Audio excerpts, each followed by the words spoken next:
হাসিনা পালায় না, হাসিনা পালানোর জন্যই জন্মেছে। সেনাবাহিনী থেকে বলা হলো 2 নেত্রীকে পালিয়ে যেতে, 2 নেত্রীকে বলা হলো আপনাদের দেশ থেকে বের করে দিলে, একদিনও দেরি না করে বাংলাদেশ থেকে পালিয়ে গেছিল।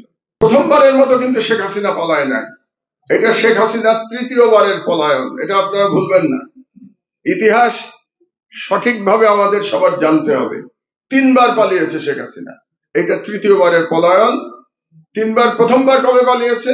যখন তার পিতা নিহত হয়েছিল 1975 সালের সেনা বিদ্রোহে, তার পিতা নিহত হয়েছিল এবং বাকশালের পতন হয়েছিল। তখন সে বাংলাদেশ থেকে পালিয়ে, সে তখন বিদেশে অবস্থান করছিল। তারপরে সে 6 বছর দিল্লির আশ্রয়ী ছিল। আপনারা অনেকেই হয়তো জানেন, কেউ কেউ জানেন না। 75 থেকে 81 6 বছর দিল্লির আশ্রয় ছিল এবং দিল্লি থেকে তাকে ব্রেন ওয়াশ করা হয়েছে। দিল্লি থেকে তাকে শেখানো হয়েছে কিভাবে বাংলাদেশে ফিরে এসে সে ভারতের স্বার্থ উদ্ধার করবে। এটা হলো প্রথমবারের পলায়ন। দ্বিতীয়বারের পলায়ন 1/11 পরে।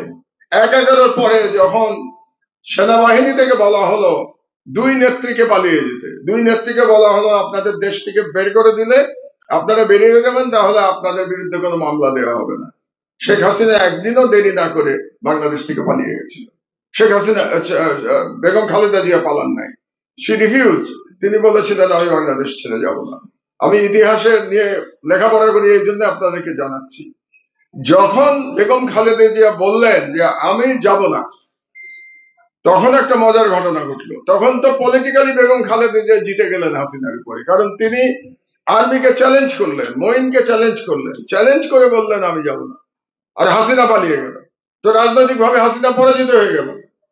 তখন মারা গেছেন ভদ্রলোক, সাংবাদিক এবিএম মুসা, আপনারা নাম শুনেছেন নিশ্চয়ই। এবিএম মুসা তো আওয়ামী লীগ, উনি আওয়ামী লীগেরই ছিলেন, উনি শেখ মুজিবুর রহমানের এমপি ছিলেন 73 সালে। তো এবিএম মুসা শেখ হাসিনাকে ফোন করলেন, ফোন করে বললেন তুমি এটা কি কাজ করলা, তুমি পালিয়ে গেলা, খালেদা জিয়া থেকে গেল, তো তুমি তো রাজনীতিতে আর ফিরতে পারবে না, কারণ খালেদা জিয়া বলবেন যে উনি সাহসী, উনি আপোষ করেন নাই, উনি আপোষহীন, যে কারণে খালেদা জিয়াকে আপোষহীন বলা হয়, যে উনি ফিরবেন না। তখন শেখ হাসিনা উন্মাদ হয়ে গেল ফিরে আসার জন্য। শেখ হাসিনাকে তখন ফিরতে দেওয়া হয় নাই ইনিশিয়ালি, এটাও আপনারা হয়তো জানেন না। এই কারণে তখন হোম মিনিস্টার ছিল ইত্তেফাকের মইনুল হোসেন সাহেব, হোম মিনিস্টার ছিলেন। তিনি রাজি হচ্ছিলেন না শেখ হাসিনাকে ফেরত আনতে। এই কারণে কিন্তু মইনুল হোসেনের প্রতি রাগ শেখ হাসিনার শেষ দিন পর্যন্ত ছিল, এবং আপনারা জানেন মইনুল হোসেনের উপরে কিরকম অত্যাচার করা হয়েছে। এটাও হাসিনার এক ধরনের প্রতিশোধ। হাসিনা যখন ফিরতে পারছিলেন না, তখন হাসিনা ফোন করলেন কাকে? প্রণব ব্যানার্জিকে, প্রণব বাবুকে ফোন করলেন। প্রণব বাবু তখন ভারতের পররাষ্ট্রমন্ত্রী।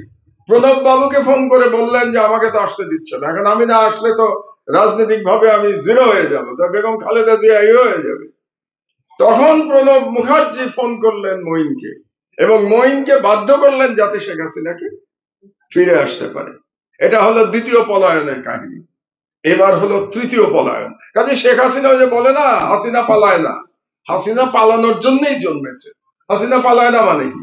ও বারে বারে পালায়, ও তো পালাবেই, ওর জন্ম হয়েছে পালানোর জন্য। এবং ওর পিতাও তো পালিয়েছিল, শুধু ও কেন পালাবে? ওর পিতাকে 71-এ পাকিস্তান আর্মির কাছে সারেন্ডার করে নাই। সারা বাংলাদেশের জনগণকে রেখে শেখ মুজিব পাকিস্তান সেনাবাহিনীর কাছে আত্মসমর্পণ করেছিল নিজের জীবন দিয়ে, এবং শেখ মুজিবের পুরো পরিবার নিরাপত্তা পেয়েছিল পাকিস্তান আর্মির কাছে। সুতরাং বাংলাদেশের লোক নিহত হয়েছে, বাংলাদেশের লোক মুক্তিযুদ্ধ করেছে, কিন্তু শেখ মুজিব নিরাপদে ছিল, শেখ মুজিবের পরিবার নিরাপদে ছিল। এটাই হচ্ছে 71 সালের প্রকৃত ইতিহাস। এবার সে পালিয়েছে, আমরা কিন্তু চাই এবার পালিয়ে তাকে বাঁচতে দেওয়া যাবে না, এবার তাকে ফিরিয়ে আনতে হবে, ফিরিয়ে তার বিচার করতে হবে।